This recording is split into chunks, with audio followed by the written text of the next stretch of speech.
Quand on parle de moderniser l'administration, on imagine souvent des projets pharaoniques, Mhm. des chantiers numériques qui durent des années, qui coûtent une fortune et qui, au final, accouchent d'un portail web que personne n'utilise parce que ce n'est juste pas pratique. On a tout un peu cette image en tête. Une image qui est malheureusement très souvent proche de la réalité. C'est vrai. Ces projets sont des paquebots. Ils sont lents à manœuvrer. C'est ça. Alors que les besoins des citoyens, eux, changent à la vitesse d'un hors-bord. Exactement. Et c'est pour ça que les documents qu'on a sur la table aujourd'hui sont si intéressants. On va se pencher sur la proposition d'une organisation qui s'appelle Action Africa. D'accord. Et leur vision pour le service public en Afrique de l'Ouest est, disons, assez radicale. On a une note d'intention et une présentation de leurs solutions. Donc on a de la matière. Oui, Ce que je propose, c'est qu'on décortique ensemble leur modèle. On va essayer de comprendre ce qui, selon eux, ne fonctionne pas dans l'approche classique et surtout, quelle alternative ils mettent sur la table. Et attention, on va beaucoup parler d'intelligence artificielle le fameux mot. et de souveraineté numérique, mais pas comme des slogans justement. Et c'est ça qui est prometteur. Ils semblent vouloir ancrer ces concepts dans une démarche très très pragmatique. On va voir si la promesse est tenue. Allons-y.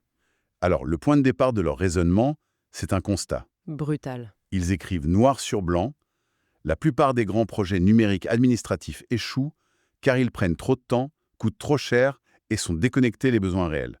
C'est direct. Pas de langue de bois, là. Et c'est un diagnostic qui est sévère, mais juste. Les raisons sont multiples.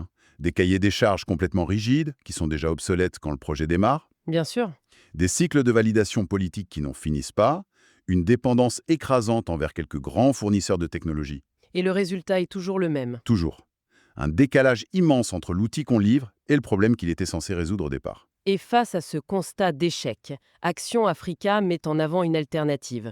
L'objectif, c'est de construire des services publics numériques robustes, utiles et souverains. Mais la phrase qui m'a vraiment interpellée, c'est leur stratégie pour y arriver. Ils ne veulent pas rattraper un retard. Ils veulent, et c'est leur expression, brûler les étapes. Voilà. Et ce concept de brûler les étapes est vraiment au cœur de leur philosophie.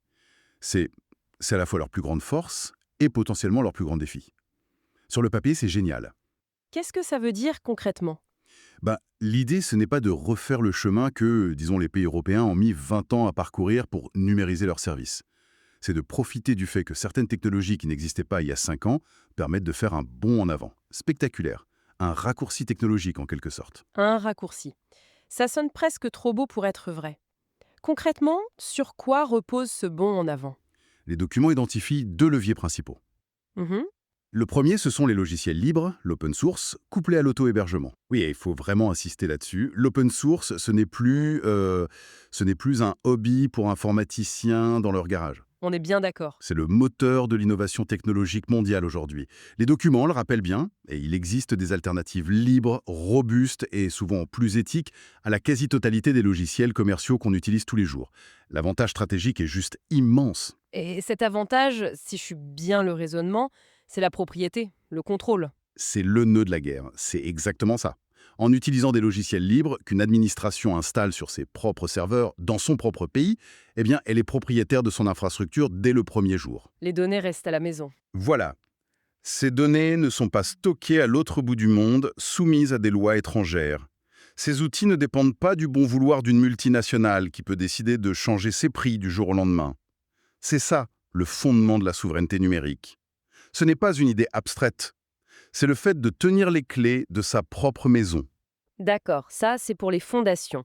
Le deuxième levier qu'il mentionne, c'est l'intelligence artificielle. Et là, franchement, quand je lis ça, j'ai une petite alarme qui se déclenche.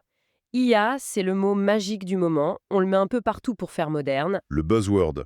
Est-ce que c'est juste du marketing ou est-ce qu'ils décrivent des applications vraiment concrètes ? C'est une excellente question. Et c'est là qu'ils sont assez malins, je trouve.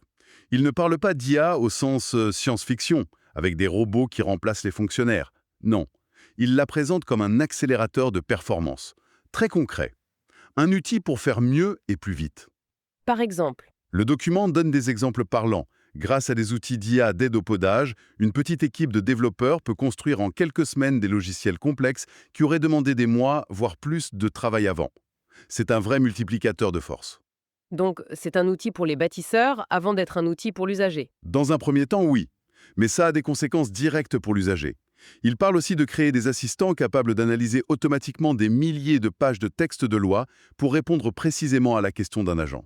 D'accord. M'en atteindre, le gain de temps n'est pas de 10%. Il est potentiellement de 80 ou 90% sur certaines tâches. C'est ça l'effet d'accélérateur. Donc, la vision est séduisante. On prend les dernières technologies, l'open source pour la souveraineté et l'IA pour la vitesse, et on fait un bond en avant.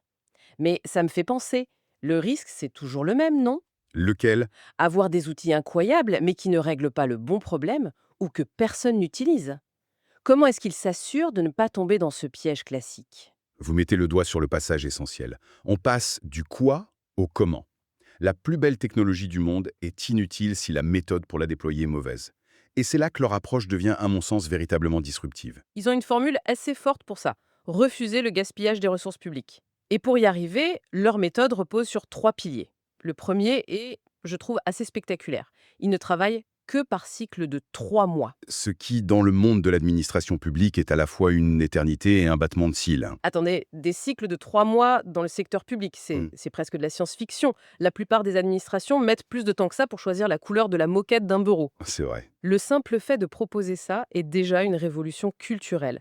L'idée, c'est pas de projet flou interminable, on se fixe un objectif précis et au bout de 3 mois, on doit avoir un résultat tangible, mesurable. Si ça marche, on continue. Si l'impact n'est pas là, On arrête. on arrête ou on change complètement de direction. C'est une garantie d'utilité en temps réel. C'est une rupture totale avec ce qu'on appelle le cycle en V des grands projets, qui est la norme dans le public. C'est-à-dire, Dans ce modèle classique, on passe 1 an à écrire un cahier des charges de 500 pages, on choisit un prestataire, puis on entre dans un effet tunnel de 2 ou 3 ans sans rien voir. et à la fin, surprise. Voilà, et la surprise, c'est que le produit final ne correspond plus du tout au besoin initial, qui a évolué entre-temps. L'approche d'Action Africa, c'est l'exact opposé. On construit une première version très simple, en quelques semaines, on la met dans les mains des utilisateurs, on écoute leur retour, et on améliore, semaine après semaine. C'est ça, une approche agile, itérative. Le deuxième pilier est dans la même veine. Il l'appelle zéro superflu. Ils se positionnent comme des bâtisseurs, pas des consultants. J'aime beaucoup cette distinction. Leur objectif n'est pas de produire des rapports PowerPoint de 200 pages, mais de livrer des outils qui fonctionnent et qui sont utilisables très très vite. L'accent est mis sur le concret. On sent une culture d'ingénieur très orientée produit. Et c'est un peu la culture de la Silicon Valley, mais appliquée au service public, quoi. L'idée fondamentale, c'est que la vérité est dans l'usage. On peut théoriser pendant des mois sur le service parfait, mais on apprend vraiment qu'en confrontant rapidement son idée à la réalité du terrain. Et le troisième pilier, c'est la transparence totale. Ils insistent là-dessus. Le partenaire public sait en permanence ce qui est construit, pourquoi c'est construit et comment le budget est utilisé. C'est une forme de redevabilité qui est au cœur de la méthode. Et si on prend ces 3 piliers ensemble, cycle court, livrable concret, transparence, on voit que ça inverse complètement la logique habituelle. Le risque est maîtrisé. Au lieu de parier des millions sur un projet de 3 ans, on fait plein de petits paris de 3 mois. Et on s'autorise à se tromper. On s'autorise à se tronquer vite et à bas coût. C'est comme ça qu'on trouve ce qui fonctionne vraiment. Et cette méthode est intimement liée à leur statut juridique. Ils ont fait le choix d'être une association à but non lucratif. Ce n'est pas un cabinet de conseil ou une ESN. Ça peut paraître un détail, mais leurs documents montrent que c'est un choix très stratégique. C'est absolument fondamental. Ça change tout dans la relation avec l'État. Premièrement, comme vous le dites, c'est une association. L'intérêt public prime donc sur le profit. Leur objectif n'est pas de maximiser une marge, mais de maximiser l'impact. Les motivations ne sont pas les mêmes. Exactement. Une entreprise privée peut avoir intérêt à ce qu'un projet dure longtemps, à vendre des services additionnels. Une association, elle, a intérêt à ce que le problème soit résolu le plus vite et le plus efficacement possible. Et ils insistent beaucoup sur la notion de transfert de savoir. C'est le deuxième point clé. Leur but affiché, ce n'est pas de créer une dépendance. C'est tout le contraire. Ils veulent rendre l'administration autonome. La former. Oui, former les équipes internes, les faire monter en compétences sur ces nouvelles technologies, ces nouvelles méthodes. Pour qu'à terme, l'État puisse continuer à développer ses propres services. C'est une posture de partenaire, pas de simple prestataire. La conséquence logique de tout ça, c'est une optimisation des coûts. Sans marge commerciale à dégager, chaque euro investi va directement dans la qualité technique, dans la formation. Exactement. Et ça soulève une question de fond sur les modèles de partenariat entre le public et le privé. Il démontre qu'un modèle associatif, aligné sur l'intérêt général, est une alternative crédible. et peut-être même plus efficace pour ce type de mission de souveraineté. D'accord. La philosophie est claire, la méthode aussi. C'est ambitieux, c'est cohérent, mais passons au concret. Qu'est-ce que ça donne en pratique stylée? Déballons un peu leur catalogue de solutions. Il est assez fourni et ça permet de voir comment tous ces principes s'appliquent. C'est le moment où la vision se transforme en produits et services. Et on voit bien qu'ils ont une approche très complète. Oui, on peut presque les classer par catégorie.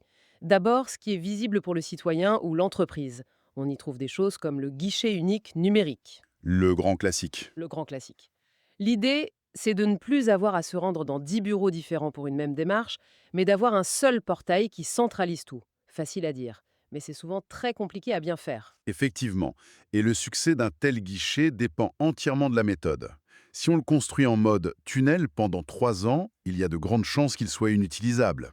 Alors que si on le fait brique par brique, Exactement. Si on le construit brique par brique, en 3 mois, en commençant par la démarche la plus simple et la plus demandée, là, on a une chance de réussir. dans la même catégorie, il propose des outils de facturation et déclaration numérique pour les entreprises, simplifier la vie administrative des entrepreneurs. Ensuite, il y a une deuxième catégorie, les outils pour l'administration elle-même, pour les agents. Et là, il y a des choses assez fascinantes, comme l'IA de l'agent public. Arrêtons-nous une seconde là-dessus. C'est une application parfaite de ce qu'on disait tout à l'heure. Imaginez un agent des douanes qui doit déterminer la taxe applicable à un produit très spécifique. D'accord. Aujourd'hui, il doit peut-être chercher l'info dans des centaines de pages de code douanier, une doc complexe qui change tout le temps. Demain, avec cet outil, il pose sa question en langage naturel. Quelle est la taxation pour un lot de 500 panneaux solaires de type X venant de Chine? Et l'IA répond. L'IA analyse en quelques secondes toute la documentation et lui donne une réponse précise avec les articles de loi correspondants.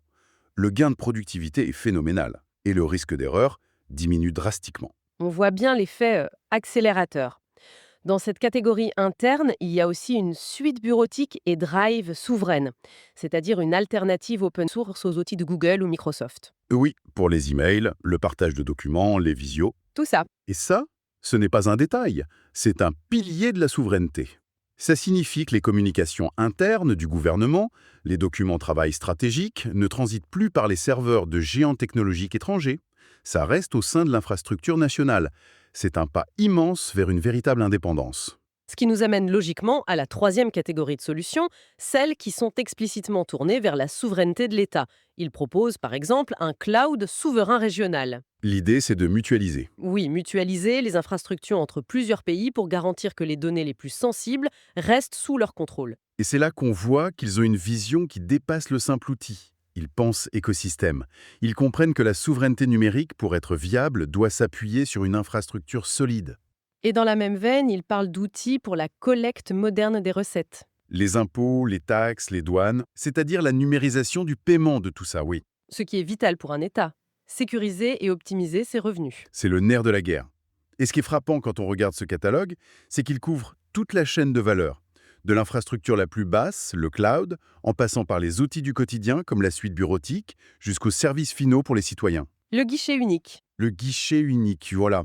C'est une approche holistique, très cohérente. Ils ne vendent pas juste une application, ils proposent de reconstruire toute la pile technologique de l'État sur des bases souveraines. Et il y a une dernière dimension qu'il ne faut pas oublier, l'inclusion. Leurs documents mentionnent des programmes de soutien à l'inclusion numérique Ah oui. pour former les citoyens, notamment dans les zones rurales, à l'utilisation de ces nouveaux outils. C'est la reconnaissance que la meilleure technologie du monde ne sert à rien si une partie de la population ne peut pas y accéder. Et il y a une phrase dans leur présentation que je trouve très juste. Ils disent s'inspirer des meilleurs services publics numériques mondiaux, comme ceux de l'Estonie ou Singapour. Les bons élèves. Et oui, les bons élèves, mais pour construire des outils adaptés à notre réalité géographique et sociale. Ce n'est pas un simple copier-coller, c'est une démarche d'adaptation qui prend en compte les spécificités locales comme le taux de pénétration d'Internet ou l'usage majoritaire du mobile. C'est ce qui rend l'approche crédible. Quand on met tout bout à bout, ce n'est pas juste une nouvelle méthode de gestion de projet.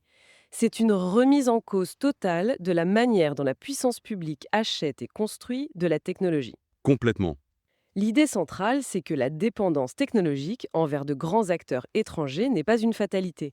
C'est un choix. Et il propose une voie très concrète pour choisir l'indépendance. C'est exactement ça. Ils assemblent 3 pièces d'un puzzle de manière très, très cohérente. La technologie de pointe, IA, open source pour sauter des étapes. Le raccourci. Le raccourci, la méthode agile, les cycles de 3 mois pour garantir l'utilité et maîtriser les risques. Et la structure désintéressée, l'association, pour s'assurer que l'objectif reste l'intérêt général et l'autonomie de l'État. Ces 3 éléments se renforcent mutuellement. Et pour conclure, leur proposition n'est pas un grand discours théorique. Ils terminent par un appel à l'action très pragmatique. Ils ne demandent pas de signer un contrat de 5 ans, ils proposent une expérimentation de 3 mois sur un problème précis. Avec cette idée simple et puissante, à la fin de cette période, les résultats parleront d'eux-mêmes. J'adore. C'est une façon de dire « ne nous croyez pas sur parole, mettez-nous à l'épreuve ». C'est la conclusion logique de toute leur démarche. La preuve par l'exemple. Les documents décrivent un plan technique et méthodologique très solide. C'est une machine bien huilée, prête à être lancée. Ils répondent de manière très convaincante aux questions du quoi construire et du comment le construire. C'est une feuille de route très claire. Oui, mais toute cette discussion m'amène à une question essentielle. Une question qui n'est pas explicitement dans les textes, mais qui est sous-jacente à tous leurs projets. Je vous écoute. Une transformation technologique aussi rapide, aussi profonde, est aussi, et peut-être surtout, une transformation culturelle. Le fameux facteur humain. Toujours. Et c'est la pensée que je voudrais laisser en suspens. On a vu que les outils sont là, la méthode est audacieuse, mais quel est le plus grand défi humain pour une administration qui, par nature, par nécessité, est habituée à des cycles longs, à des processus validés, à une culture de la prudence, face à une méthode qui exige de l'agilité, un droit à l'erreur et une remise en question de ses propres actions tous les 3 mois. La question n'est plus seulement « pouvons-nous le faire techniquement ?» mais « sommes-nous prêts culturellement à changer si vite ?» C'est peut-être là que se trouve le véritable enjeu.